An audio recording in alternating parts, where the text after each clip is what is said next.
All right, welcome into Mississippi State Live here on the Voice of College Football. Andrew Miller here on a Monday evening, a few minutes later than I said I was going to be after already pushing the show back by 30 minutes. But, apologies with that. Awesome we're having trouble streaming to Facebook. This may be an issue on Facebook, then possible to stream within it or delete it. Okay, whatever. I'm supposed to be streaming on Facebook as well. That was something I was told about, and I'm having issues streaming on Facebook right this moment. But hey, that is what it is. We're here. We're on YouTube. But yeah, glad to be back. I know I took Thursday off. We were supposed to have the call-in show again. I was specifically asked, like, hey, can we have the call-in show? And I'd like to come in and chat. And then I just had things come up, and my Thursday got busy, and I wasn't going to be able to get to do the show. Apologies for that. Ideally, we'll be back ready to roll Thursday evening. Obviously, there's college basketball taking place with the NCAA tournament. So I don't know how many people are going to want to be tuning into this. But, hey, we'll try to do a show regardless. I'll try to set up in a place where I can have games going at the same time. You might get a view of me sitting on a couch for the call-in show Thursday evening because we're going to have basketball. But not Mississippi State basketball, of course. Our season mercifully ended. But, it is what it is. But, yeah, we'll try to have the call-in show, bring that back for Thursday. But yeah, glad to be back here. Should be a fun show. We're going to be talking about the Bulldog offensive line room, a group we have talked a lot about already this offseason, and we're just going to continue that as we go into spring practice. Spring practice is getting underway tomorrow as we record here. St. Patrick's Day is a fun day to start it. I guess what's the idea to make sure they're starting on St. Patrick's Day so that they are already locked into whatever schedule they have, can't go out and have fun that evening. I can't blame Jeff Lebby if that's the approach they took. But starting spring practices are the Bulldogs, which, of course, you get spring practices underway, and it snowed in Starkville this morning. Because as we know, the weather in Mississippi is just so bipolar and unpredictable. And if you don't like it, wait 5 minutes. That's so unique just to Mississippi. Apologies to those in Starkville who put out anything of that effect, or those anywhere. But both me and my guy Lounge Dog were on the same wavelength when it comes to people talking about the bipolar nature of weather. Everybody thinks their state's special and unique. Everybody thinks the sudden changes are like, oh, it only happens here. It happens kind of everywhere. It's just a product of living in the U.S.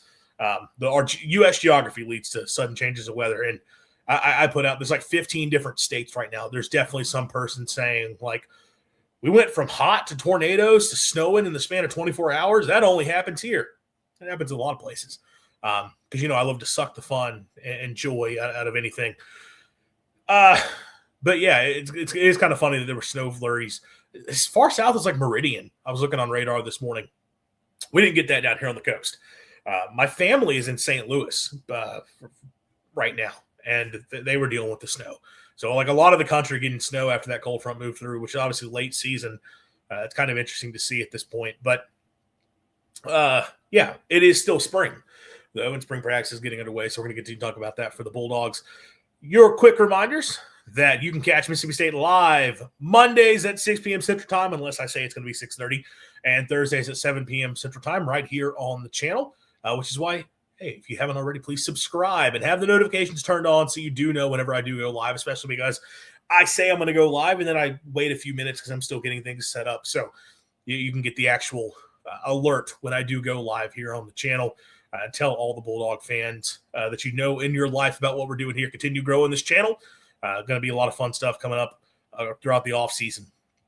Definitely going to want to be here. And another reminder that you can catch Mississippi State live on your favorite audio platforms. I know for a fact they are looking into the issue for Apple. I have gotten that through to the Voice of College Football higher-ups. For whatever reason, the stream has not been on Apple Podcasts, which means that this post is saying that you can catch it on your favorite audio platforms. It's a bit of a lie right here in this moment, but that is getting resolved. We're getting that figured out. In the meantime, we are on Spotify. But, as I've said whenever we talk about this, obviously I'd love for you guys to come to YouTube. We love to get the viewership up here. YouTube is where we're going to do most of our action. But I also understand sometimes you want to check out the show. You don't get the opportunity to watch live. You want to go back and listen. And it can, unless you have YouTube Music, and I know not everybody is, or YouTube Premium, which I know not everybody pays for that. I will never give in. I will never do it. I don't know. Am I supposed to be saying that while on a YouTube live show? I don't know. Regardless. Sometimes it can be tough to go pull up the video, and it's more convenient if you can go to whatever your favorite podcasting app of choice is and listen back to the show. So you can catch us again out on your favorite audio platforms. We're getting the Apple thing resolved. So eventually the statement will be fully correct. Any other housekeeping things right off the bat? Hey, leave us a like. I would certainly appreciate that. Bulldog baseball still can't beat a good team. Oh my God, they're terrible. No, I'm not going to do that. I am like in a group chat, like the one, like anytime they lose, I just say this team sucks. That's just a thing that I do. I know they don't suck. They're a very good team. That's just getting in their own way. It is frustrating losing in the manner that they're losing, but I guess the better alternative would be, it's a better alternative than getting blown out every time they face a good team. And they're like, okay, well, this is a total paper tiger. Like, at least you see that the issues that have come up are correctable. I mean, they got to get the base running figured out. The catching situation's got to get figured out.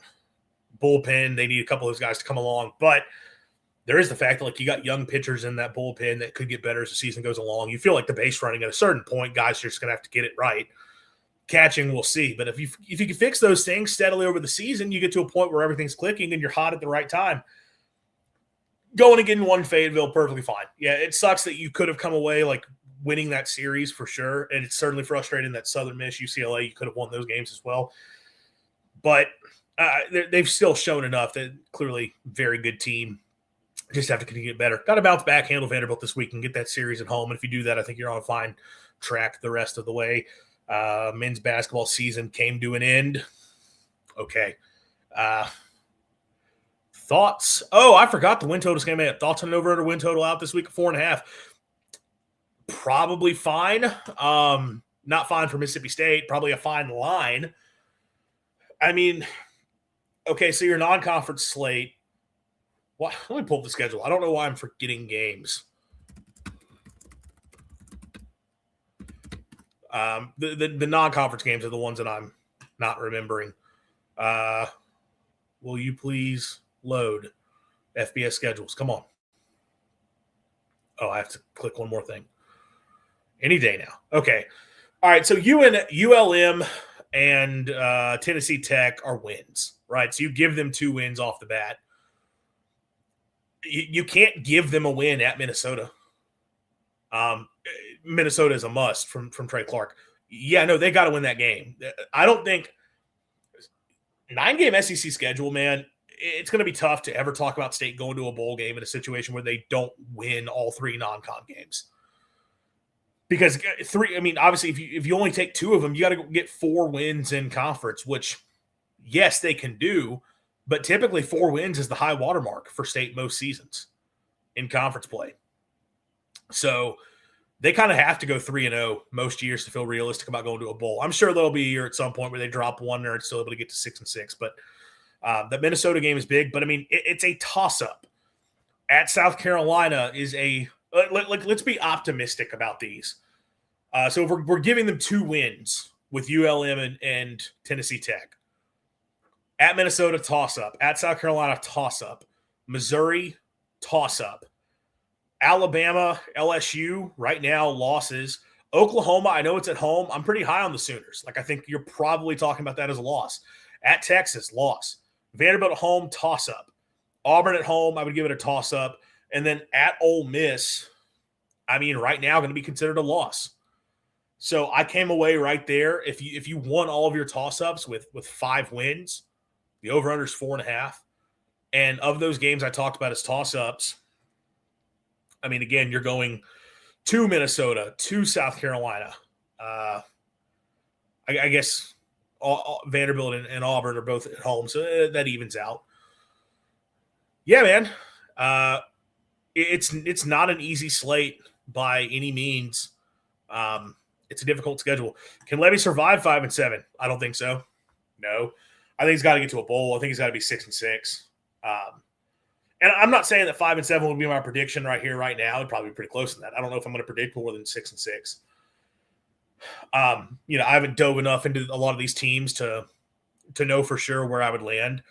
But I don't think you can talk about 3 straight losing seasons to open up a tenure and you're keeping him around. I understand it's a difficult job. I understand there was a massive reset to be happening. And even in the portal era, I don't think people can just look at Indiana, because this is what everybody does, is, well, Cignetti look what he did in year 2. Look what he did in year 1.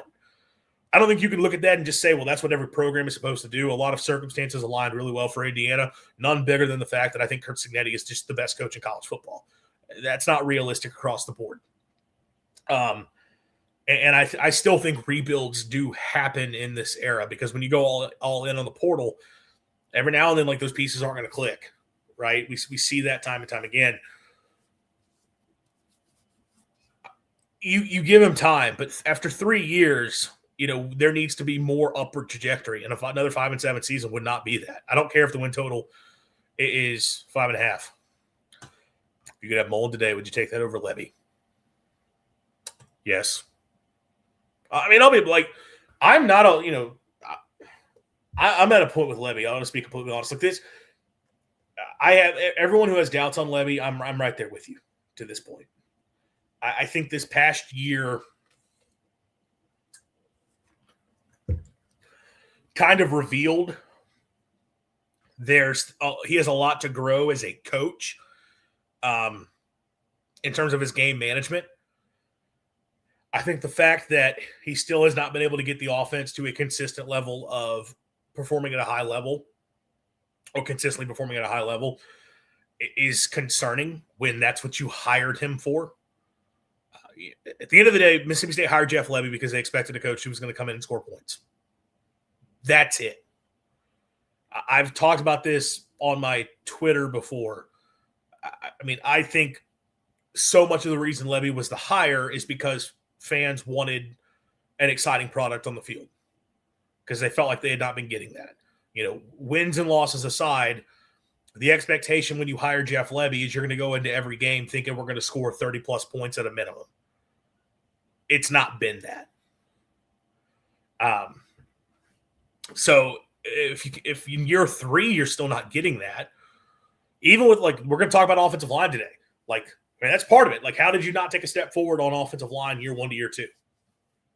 How did you not set yourself up to improve that room the way you needed to? I don't really hold the decision to retain Coleman Hutzler against him the way that a lot of other people did.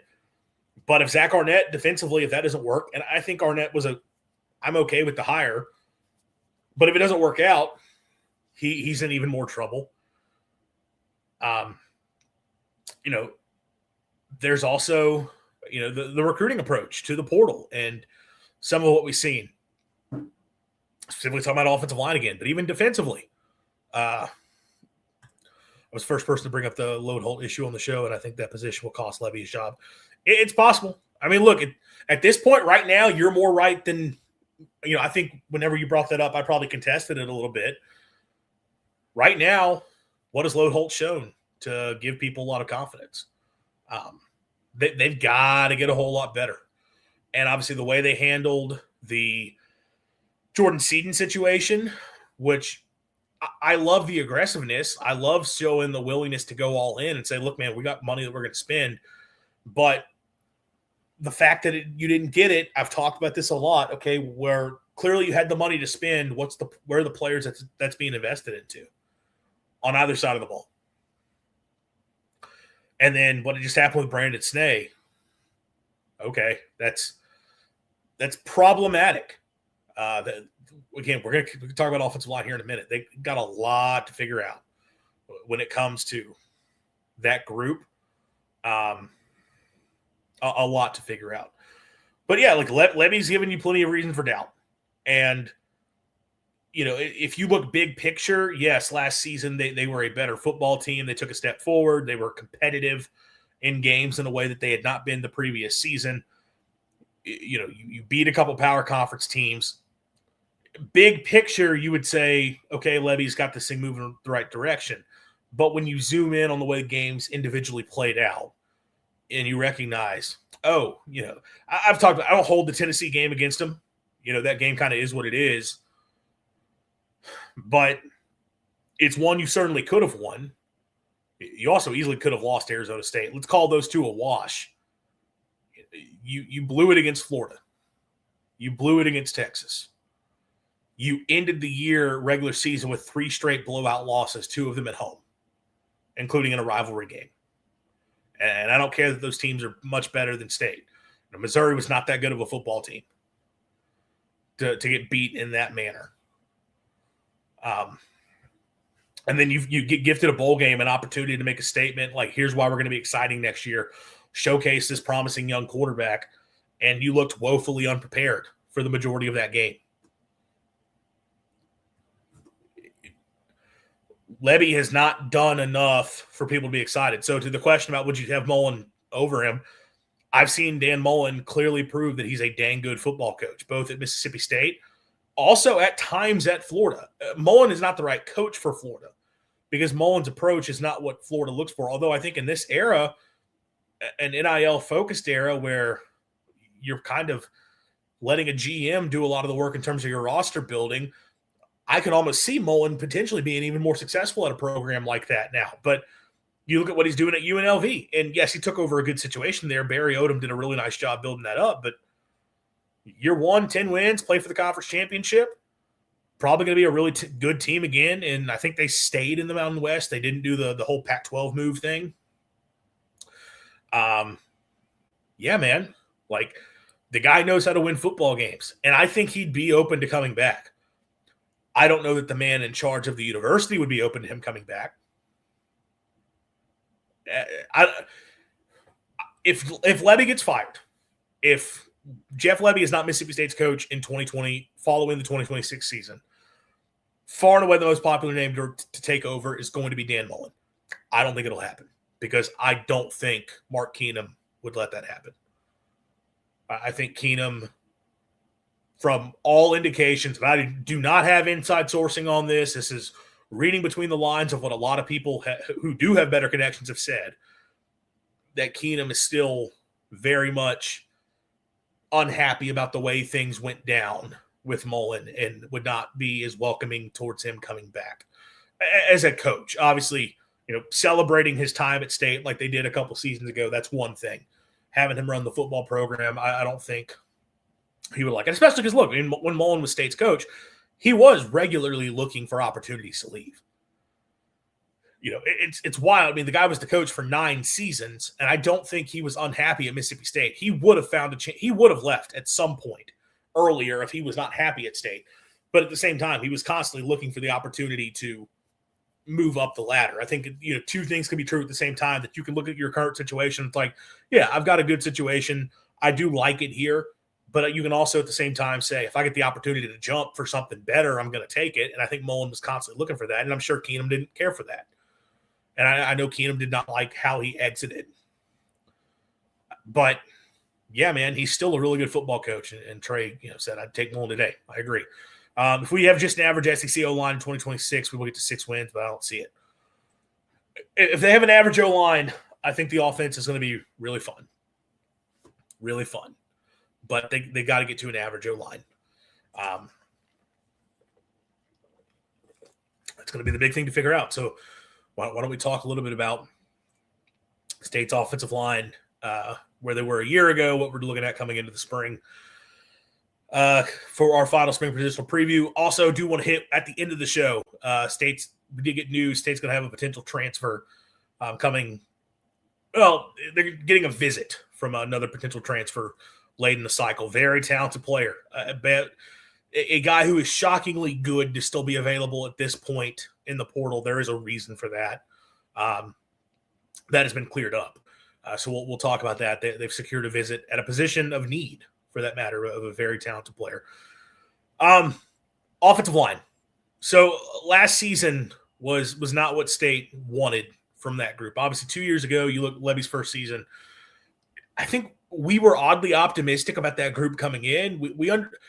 I talked a lot about the depth, or the lack thereof in 2024. That I think the starting unit will be solid. I like the guys they have coming in, but if they take injuries, if they have any of those issues, it's going to be a problem. They didn't deal with injuries in 2024. They stayed healthy. McKylan Pounders, missed like 1 game because of a sickness, but that was kind of it. The problem was they just weren't a very good group. And the way they came together didn't work out for them. They got better as the season went along, got to a point where they could run the football okay. Pass protection, though, was a problem the entire season. And that group, you kind of saw it firsthand. When you try to transfer in an offensive line, it can have trouble. Even if some of the guys you brought in, you felt pretty good about as prospects. So you go into this past year, and I think there was hope. Well, look, you got Albert Reese returning as sort of your stalwart out there. Luke Work had shown flashes for you the previous season, so you had some experience there. Jacoby Jackson coming back, which wasn't like an outstanding player, but he was of the guys who had played the year before, but mostly fine. You had 3 linemen returning, plus Cannon Boone, who had played a lot, that you looked at and said, okay, like they've got a returning group here where there's some solid pieces. Jimothy Lewis going in year 2 in the program, super talented player that there's a lot of excitement about after 1 year redshirting. Where does he blossom? And then you look at the portal group that came in, and obviously the guys they added in the winter window kind of are all shown the door outside of Kobe Keenum, who ended up just really not playing. But after the spring, they go heavy, and they bring in Blake Steen, who had been a 2-year starter at right tackle at Virginia. They bring in Zach Owens from Colorado, who's a very talented player, at least on paper. Obviously, had a couple stops to that point, but felt like there was a lot of talent, a lot of potential there. Javen James, who had been a solid player at Akron as a redshirt freshman. Now he's went to Maryland for the spring, already on the move again, but feel there's a lot of athleticism potential there. A couple other transfers that came in that just didn't really factor in. But you felt like they had completely reworked that room. They had depth. They had size, a little bit more experience. I think a lot of us were happy that thinking we're going to get better coaching. That, okay, when you look at what Phil Lodeholt had done at Colorado in his 1 year, yeah, the Buffalo still sucked at running the football, but their pass protection got a lot better. Trey asking, do we know the projected starting 5? No. I'll hit through that again because I've done my depth chart projection, but that was obviously before we found out about Brandon Snee. So I'll try to touch on that as we get into this. But Colorado's offensive line got better under Phil Lodeholt. They still gave up a lot of sacks, but from people who were breaking down Shedeur Sanders' film, a lot of them will tell you Shedeur was responsible for a lot of those sacks. And that Colorado's offensive line, what I'll go to, Nate Tice from Yahoo, who does a great job of film breakdown and covering the draft. His dad was an NFL offensive line coach, so I kind of will take his word at it. He always talked about Colorado's offensive line 2 years ago. We get talked about as awful. He was like, it's kind of just an average college offensive line. Being an average college O-line was an improvement from where they were the year before. So Phil Lodeholt felt like he'd done a good job. A lot of Colorado fans were disappointed to lose him. All signs were pointing towards Mississippi State getting better up front. And I think the first couple games of the season, we thought they did. Obviously, you lose Blake Steen in the season opener. But first couple games, it felt like they played okay. In fact, through the Tennessee game, which is a game they gave up a lot of sacks, but they ran the football really effectively. You felt like, okay, this offensive line is clearly better than they were the previous year. But obviously then you had Albert Reese get hurt, banged up, and then they also just started playing some better defenses, and it kind of fell apart quick. And look, it was sort of the opposite of where they had been the previous year. They did deal with multiple injuries over the course of the season, kind of had to cycle things in and out. You obviously added some guys post-spring that came in and played major roles, which I talk a lot about O-line. Continuity reps together matters a ton. So when you don't get that through spring practices and you only get fall camp, the idea is, okay, well, at a certain point that it's going to be tough for them early on. They may come together as the season went along. That obviously didn't happen, though. But I also just think a lot of the guys they brought in just didn't work out. Jimothy Lewis clearly was not ready. Luke Work probably regressed a little bit, for being honest. Although maybe not. I think we were kind of comparing him to Mac Pounders the year before, and Pounders had a terrible season. Work just didn't have the best of years. Cannon Boone looked like he emerged fine. Jacoby Jackson didn't seem to have a lot of issues. Zach Owens struggled mightily. Albert Reese had a pretty good year when he was healthy, but he battled injuries. And then Javen James, who we've talked a lot about here, a guy that as I've recently said, probably not as bad as a lot of State fans, including myself, have projected and talked about.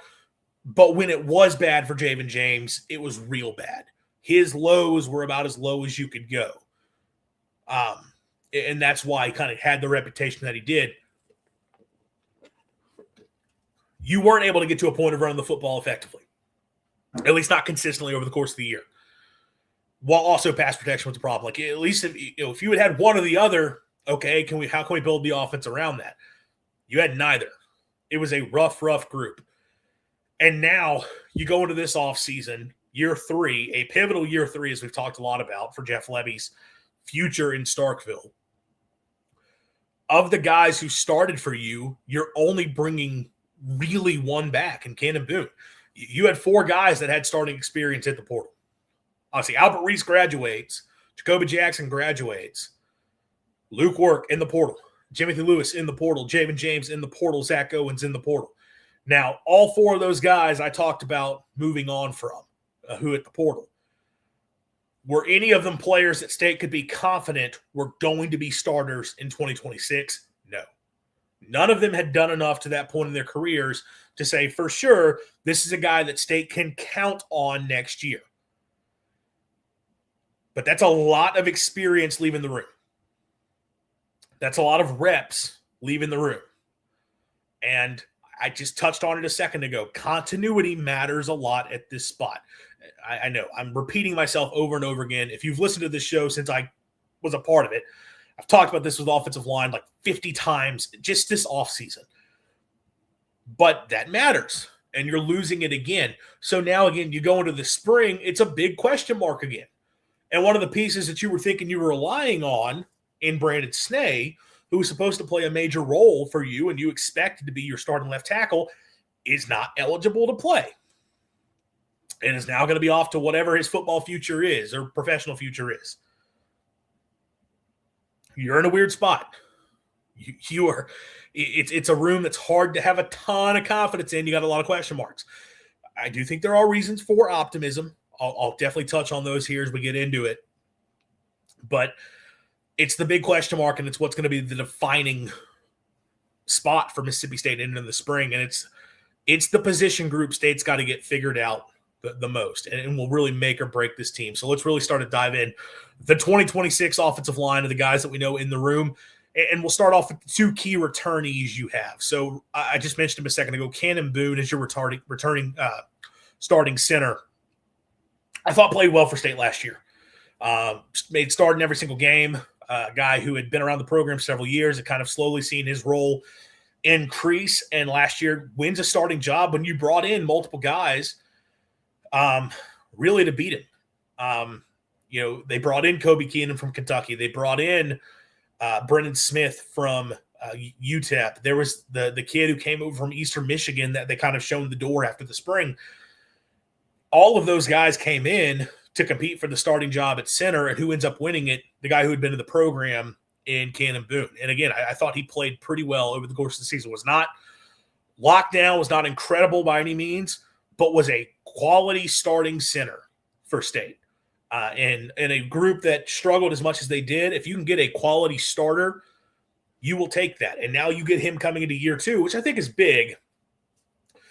Obviously, Camario's already got some experience playing with him to this point, but they can continue to work on that relationship even more. But Camario getting those reps is big. It's also big for Camario to have a veteran center in front of him, a guy who has made those calls, has been in that spot before. The center position obviously going to be a guy who's barking out a lot of the stuff for the offensive line in terms of setting protection and determining, okay, hey, we are blocking to this guy in our run schemes. We're IDing the mic. I don't really know how all they work it in terms of the calls, how they make it in the Lebby offense. But typically that's what your center is going to handle, especially at the college level. So having a guy who's done that now for a full year is really good for State and bringing that back. And I think that can help out this offensive line quite a bit, that we're not starting over at center. We're bringing a guy back who has done it within this offense. 6th-year player, gets granted that extra year of eligibility, a Bulldog through and through, leading the room.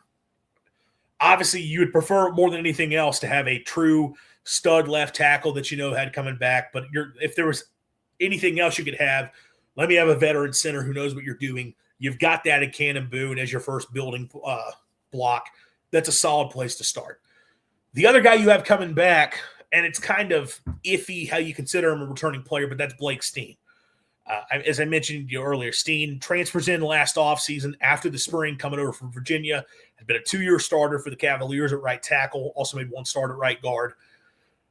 Won state starting right tackle job back in fall camp last year. Starts the season opener against Southern Miss. Was struggling there early on in that first half, but was still named state starter, guy with a ton of experience. He goes down with an injury in that first half against Southern Miss, done for the year. And, who's to say? I don't think State's offensive line would have been incredible had he stayed healthy, especially because, look, he had struggled in that first game. But you can't really take a one-game sample set, his first time playing in that uniform, not even a one-game, a one-half sample set, and say that's the player he was going to be for State over the course of the entire season. Struggled early, but if you had him back the whole year, could that have helped you out quite a bit, having an experienced guy at that spot? At least then you would have known, okay, hey, Albert Reese is starting at left tackle. You have 2 veteran guys as your bookends. That probably helps you out quite a bit. Or maybe you let him take over at the guard spot when Zach Owens was struggling, kick Blake Steen inside. And again, then we're talking about either Javen James, Timothy Lewis. We have our opinions on that. But you probably would have been in a better spot. That's to say, if he would have been a solid starting player in the SEC. We don't know for sure. He is an experienced guy, though. He is someone that, again, last year won the starting job. He's at least gone through learning this offense. He hasn't gotten much playing time in the offense, but he has played a lot of college football. He's been in Starkville. He has familiarity with Coach Lodeholt, Coach Lebby, the system. That's your other guy returning in that room. And I think those are 2 guys that are going to have to be big players. Between him and Cannon Boone, they got to have big years. They got to be the guys leading this offensive line room. Then you look at the transfer class. Originally you thought you had 3 guys coming in as experienced transfers, but obviously we know what happened with Brandon Snee, not going to be a part of the team. So you only have 2 guys coming back that have real experience in college football. And DJ Chester from LSU is someone that you can kind of pencil in. It's going to be a starting lineman for Mississippi State this season. As a redshirt freshman at LSU, was their starting center. And look, was an all-freshman team center in the SEC that year. I have talked about, I think a little bit of that is by default because how many guys are a 12-game starter at center or a 13-game starter at center as a freshman in the SEC. Was definitely the weak link on that LSU offensive line back in 2024. But, that was an offensive line that had 4 players drafted. It was his first time being a starter. That's kind of going to happen. And something I have said time and time again, even though he had some games where he was getting pushed around a little bit, if Brian Kelly thought he was completely unplayable, Brian Kelly would have benched him. The fact that he started every single game still counts for something. It suggests that there's enough good there to think he can be someone. Now, Cannon Boone's going to be state starting center, so at least I expect him to be state starting center. I would be surprised if you take Cannon Boone out of that role. Everything I talked about in terms of making the calls and making the checks within this offense, Boone is the one who has done it within this system. So I think he's still going to have that role. Where do you put DJ Chester? Last year, he became a swing player for LSU. Basically, if wherever they needed him to fill in, he filled in. Got some time at left tackle. Didn't go well for him. He played a little bit more at center, and that was a little bit better for him. Something I mentioned, Matt Moscana for LSU, Locked on LSU, has said that he's of the opinion, and some of what he's heard suggests that DJ Chester might be best suited to play guard. And I think that's probably where you're going to see him play for Mississippi State. He's going to be one of those guard spots. Could be an upgrade over what you had. If he can at least be as good as Jacoby Jackson, who I thought was solid, I think you're in a good spot. And if you're talking about comparing to Zach Owens, you got a chance to be better than that. That'd be a really good place as well. But Chester's a guy I fully expect to start. The only other transfer you have with significant game experience is Miles McVay coming over from North Carolina. This is a guy that started his career at Alabama under Nick Saban, was a 4-star signee with a ton of offers coming out of high school. Spent a couple years in Tuscaloosa, redshirted 1 year, and then didn't really play much as a redshirt freshman. Goes to Chapel Hill this past season and was not a starter, did not make any starts for UNC, but got playing time at both left and right tackle, saw his role increase as the season went along, became a part of that regular rotation on offensive line. And I think a lot of people around UNC showed some flashes in a guy they thought would have competed for a starting job going into this season, and a guy who could be a promising player. Again, has played both left and right tackle, which for State would certainly be beneficial to be able to fill in at either one of those spots. I think he's listed around 350 pounds. I mean, I can check that real quick. As I scroll down the roster, and I've already gone past him. Yeah, 6'6", 350. I mean, at 350, if you wanted to put him at guard, you absolutely could do that as well. And I don't really know, if that's what best suits his skill set, but he's got the frame for that also. So could give you some position versatility, has at least gotten game reps against power conference competition and showed enough in those reps to think that, hey, he could continue to develop and could compete for a starting role. That's it in terms of guys who have experience coming in. Now you look at the rest of the transfer class, and now it's younger guys who have got potential.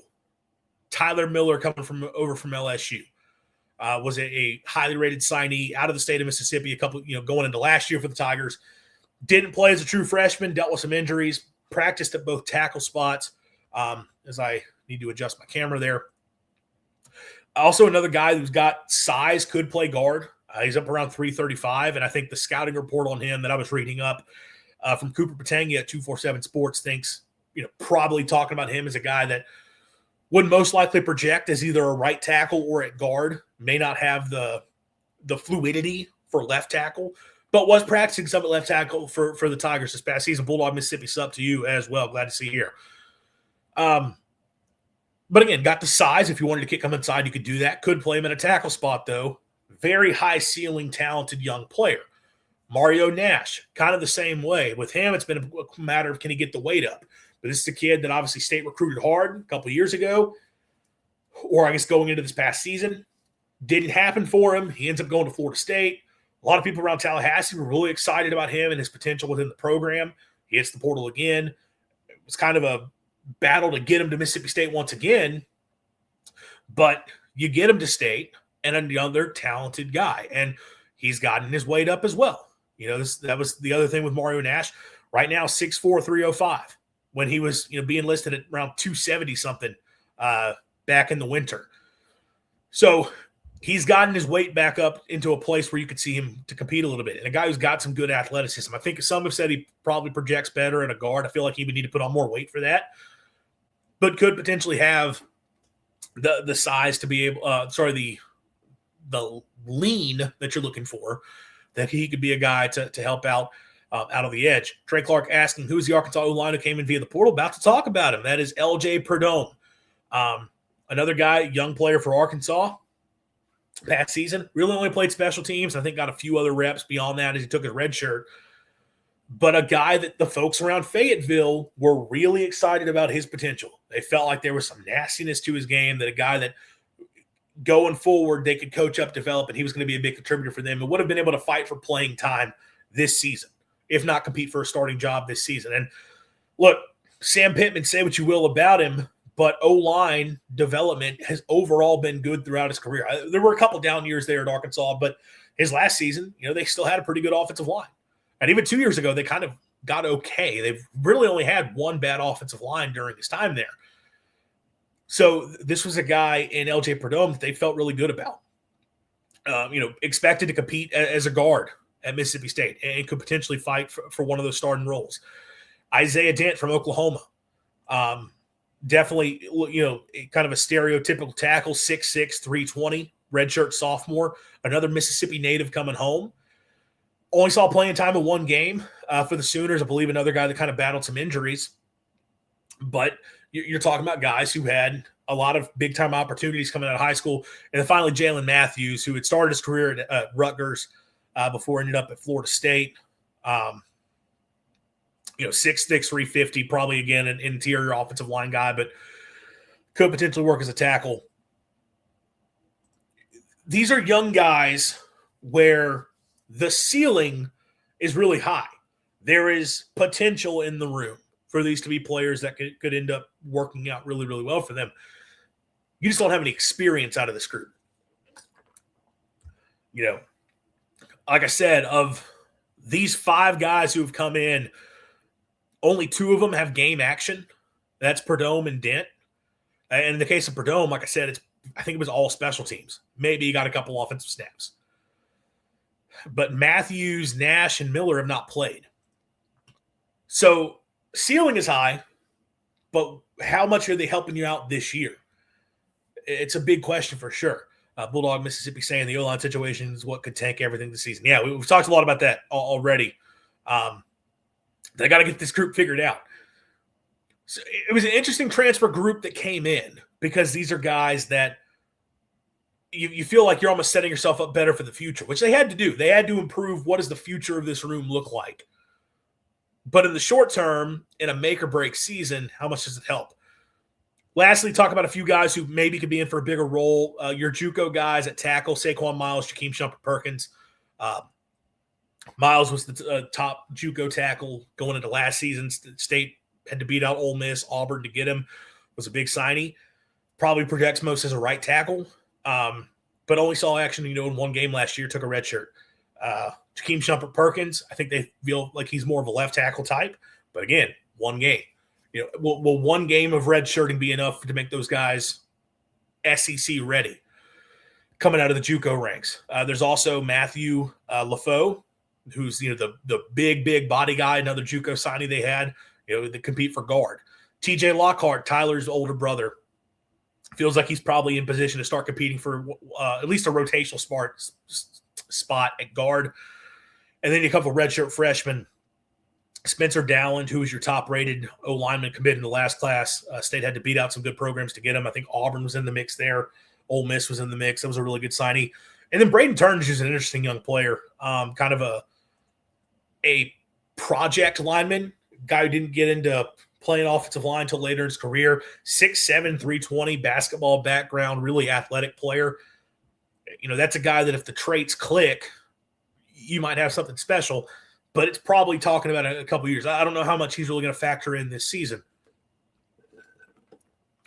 I don't expect any true freshmen to really factor in. Talking about this room, and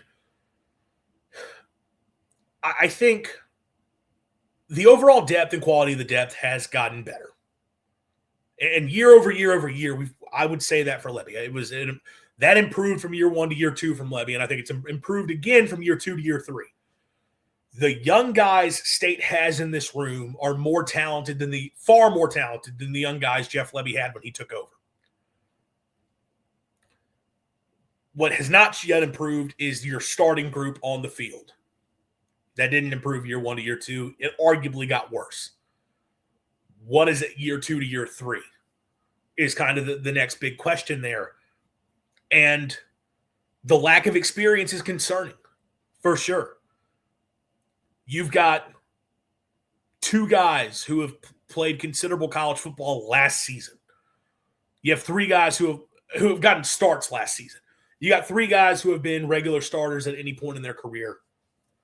4 guys who have, at least gotten valuable reps. Definitely not major depth. And look, none of them superstars, at least not yet to this point in their careers. You're going to need some young guys to hit. There's no getting around it. They're going to need a couple of these young guys to really be basically a year ahead, if we're being honest. If I were trying to piece together what is your starting 5 right now, because we got that question, and this is post-Brent, knowing that Brandon Snae's not available, Cannon Boone's going to be your starting center, and I think DJ Chester starts at 1 guard spot. Opposite of him, I'm going to just say for now, so much talk about LJ Perdome and the potential there, but I feel like they're going to want experience at the tackle spots. I think Miles McVay probably starts at left tackle, and Blake Steen starts at right tackle. So your other guard, yeah, but I think Tyler Miller, LJ Perdome, one of those 2 guys probably.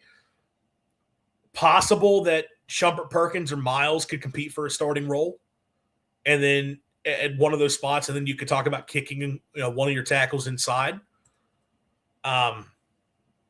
But it's not very clear. And frankly, that's going to be the big thing that I'm looking for over these next few days as we start getting some practice reports coming out, where a guy's working and who seems to be leading the way. The concern, of course, is just that you are looking at a room where, truthfully, it's one returning starter. It's like 1.5 because Blake Steen was supposed to start but really didn't play. And, how much is that going to come together? For Bulldog, Mississippi, basically started from scratch in 2024. I don't doubt we're in a better position than before. It just seems like they're building bits and pieces every year. That's fair. That's totally fair. It feels like there is a slow build mentality to what they're doing here, which, if it works, could be the best thing for you. And that you have not done the quick fix approach. If it clicks and it all comes together, the best thing for you could be that you had this slow build because you're building it the right way and you're building a foundation that is stable. The problem is, if it doesn't work, you're just screwed. And you're starting over again, because if it doesn't work, Jeff Lebby's not going to be your coach. And yeah, meanwhile, LSU and such just go out and buy a whole team in one offseason, which, look, it's easy to sell that. And it's easy to go out and buy a whole team in one offseason when people believe in the coach and believe in the program. And I think Mississippi State is throwing legitimate NIL money around. I don't think it's a case where State doesn't have the money to compete, be able to get players. But you got to sell players on what you're building, and that's hard for State to do right now. And going to play for Kiffin and LSU, yeah, guys are ready to do that. And that's tough for State to this point to be able to sell anything close to that. It's a tough situation. So, yeah, man, the lack of experience is what concerns me the most, that you are kind of completely starting over once again in this room. Not entirely. You got your center back, but you only have one other guy returning on the roster who has played significant college football at all, and he hasn't even done it at Mississippi State. Then you only have one guy coming in the portal who has experience as a starter in college football with TJ Chester. And you didn't land a single transfer offensive lineman that you could point to and say, that dude is a known stud. Chester overall was not great at LSU. Miles McVay was not a starter at North Carolina, so we can't put him in that category just yet. All the other guys I talked about just haven't played. Even with Brandon Snee, you couldn't say for sure a stud. It was just, hey, this guy's been a starter for several years at different levels, was a solid player last season. Hopefully he can take another step forward, be a really good player for you in his final year of college football. But we didn't know that his final year of college football had come and passed already.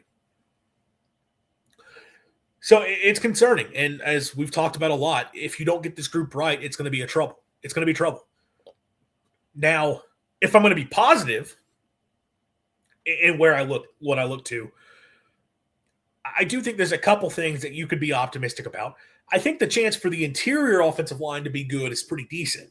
I think Cannon Boone, another step forward from him, and you just have a truly good college center. That's a good starting point. DJ Chester playing guard, if that is his truly most natural position, could you get the best version of him in his 4th year of college football, 3rd year as being a guy contributing? Those is 2 of your interior spots. And again, I believe those are, if you were to say 2 guys that are going to start for Mississippi State football up front, those are the only 2 I would say for sure they're starting for Mississippi State, Cannon Boone, DJ Chester. Well, then I look at that other guard spot. Could you kick Blake Steen inside? And then you got a guy who's got a ton of college football experience. He's got the frame for it. He's, 340. He can play guard for sure. Tyler Miller, again, probably going to play tackle, but may project best as a guard. And that's a really talented young player. LJ Perdome, like I was talking about, Arkansas felt like he had a chance to compete for them. And then, you start looking at some of the other guys on the roster. Could TJ Lockhart be ready? Matthew LaFoe, for that matter. I think you got a good chance that your starting 3 between your guards and your center could be pretty solid. And look, if that group is good enough to just maul the guys in front of them, and you could at least have a good inside run game. We can win on inside zone. And then I'll be honest, with Camario and his legs, you only got to figure out one of the other tackle spots, because then you can just run zone read every play with the tackle that doesn't block well, if that's the case. I think you could have a better power run game this year between those the three interior guys. I think that's a reason for optimism. The other reason for optimism, as I've talked about, the talent level is there. You have guys that project as power conference level players throughout this room. In fact, there's really only a couple guys left over in the room, which, to be fair, every team's going to have a couple of those just from a depth standpoint, that you would not say you feel are power conference level players or SEC level linemen. But overall, I mean, Miller, Nash, Perdome, Dent, Matthews, Dowland, Turnage, Miles, Shumpert Perkins, Miles McVay, these guys that you don't know for sure whether or not any of them are going to be your starters, they're all guys that you would say would play at this level. So you have more options that you can look to and feel good about them stepping in and competing. Because frankly, look, the depth was better last year as well from a body standpoint, from a size standpoint. At the end of the day, State really still only had about 7 linemen that you would be willing to trot out last season, which was an improvement from where they were the year before. But in terms of guys that are like, I'd be willing to put this guy on the field against an SEC opponent, they had like 7 last year. You have, if that, 6 or possibly 7. This year, I would say that number's up. So the talent is better. If a couple of those guys click, you could have a group that's pretty solid. But you got to get them to click, and that's the concern. Who's going to click? I'm going to watch this group really closely, obviously, over the next few weeks as we try to figure some things out. They don't have to be great. Trey had it earlier. If we just had an average SEC O-line 2026, we will get to 6 wins, but I don't see it. If you have an average offensive line, I feel really good about this offense being good because I feel confident in Camario. I feel confident in the skill talent. I still feel confident in Jeff Lebby in running a good scheme. You got to be able to block. You got to be a little bit better blocking up front. Be able to run the football and do so effectively when you have a look to run the football. That's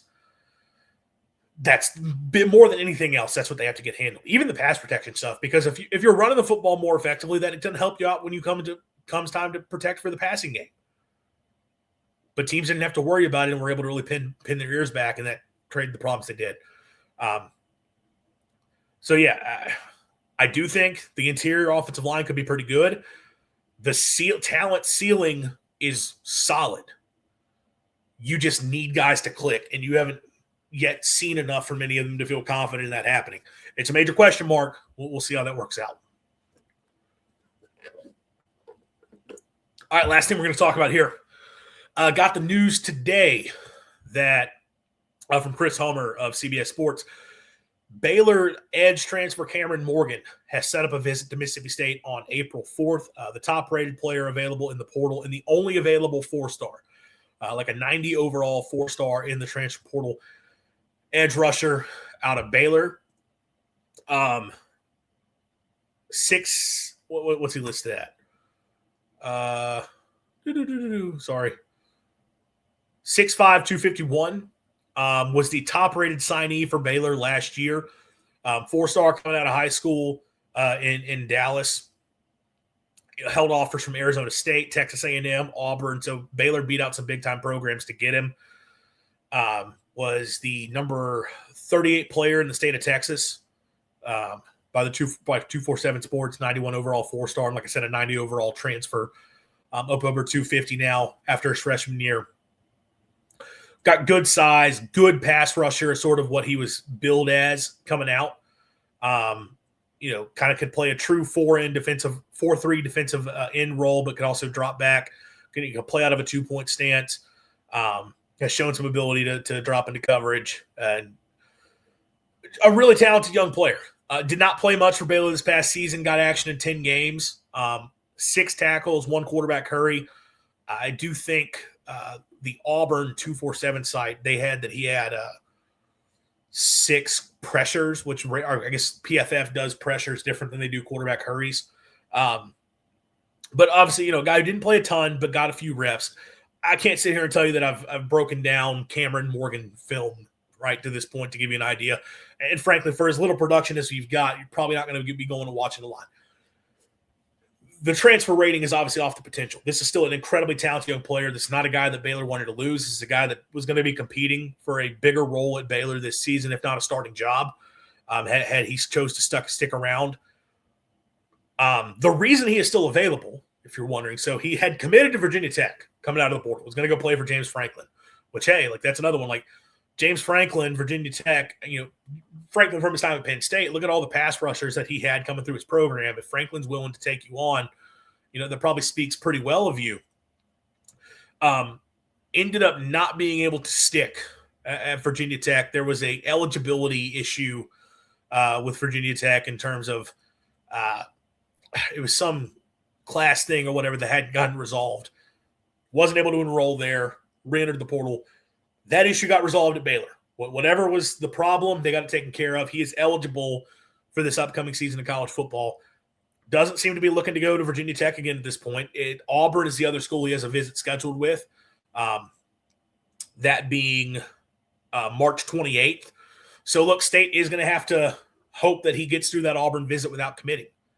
That's going to be a big thing. Can he get through that visit and not be a commit? But if he does and he comes to Starkville, you got a chance to lock him in.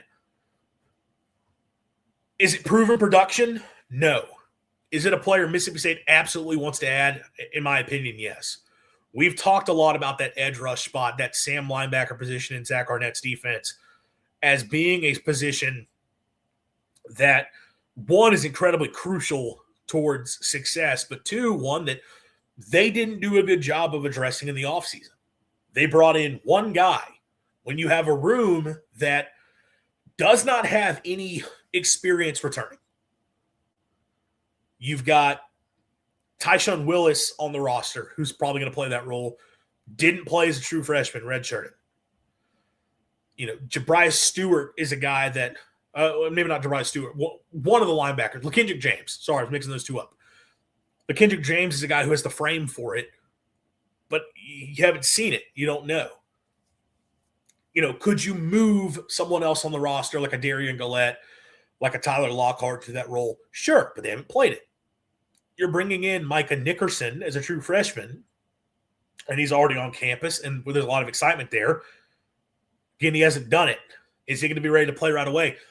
You had no proven experience in that room, and the one guy you bring in, Amari Williams from Florida State, was splitting time between defensive end and tight end at FSU, had shown flashes as a pass rusher. You feel that's where his ceiling is the highest. Zach Arnett's really excited about him and thinks that guy is a stud in the making, and we've hit here. He hasn't put anything on film. Hasn't yet shown this is the guy to have. So for that to have been the only transfer you brought in was a major disappointment. And look, if Amari Williams hits, fantastic. It worked out. But rather than putting all your eggs in that one basket, you would love to bring somebody else in to compete. Someone else in who's got talent you think could also play that role. Now, are you still not getting a guy that's proven? No. That was one of my big concerns. I looked at players like Harvey Dyson from Tulane, Caleb Herring from Tennessee, who the word, not confirmed, but the word is the asking price was more than Mississippi State was willing to pay for those guys based on what they had done. It's like, man, I look at their production in college, and it's like, okay, but I know this guy is a good football player. Why would I not just pay it and get him on here so I know I've got a guy who's a good player on my roster? Then if Amari Williams hits, fantastic. I've got two guys who are good edge rushers, or at least I have a fallback plan that I think he's a solid player. You didn't get that, right? You wouldn't be getting that with Cameron Morgan either, right? Because it's not that proven production.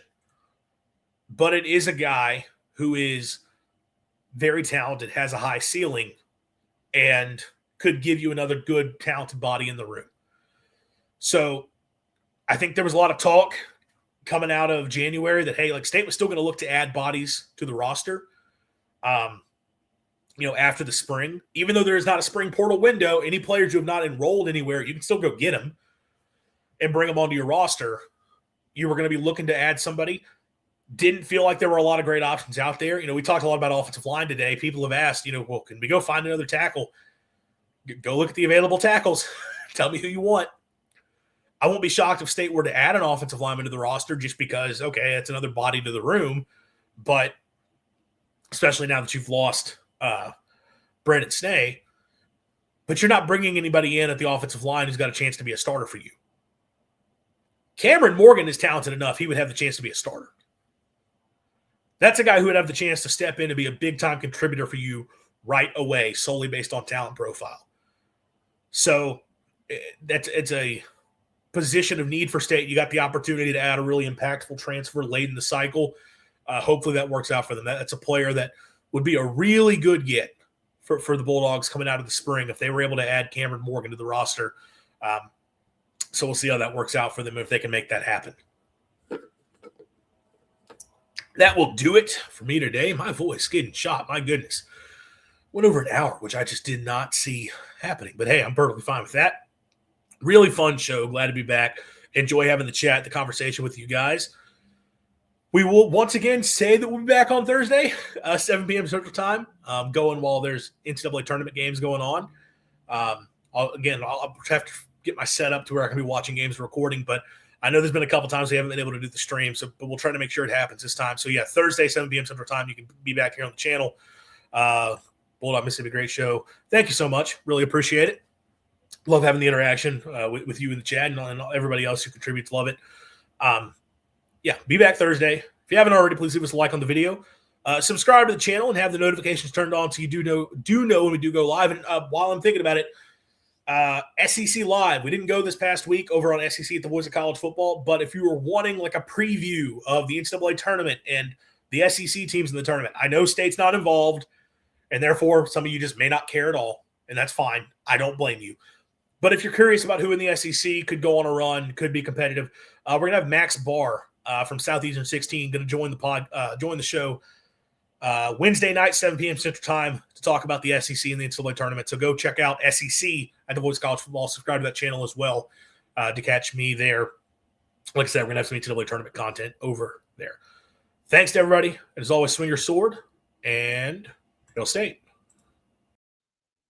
Hey, y'all. This is Grant Sashray of LSU at the Voice of College Football Network. I'm here today to announce that the Voice of College Football Network now has its official website. It's been uploaded so you can look at all the latest news and content from the Voice of College Football Network. You can also look at different forums, channels, shows, and it has to show all the show schedules right here and the host. Make sure to check out the Voice of College Football's new website at vocfb.com.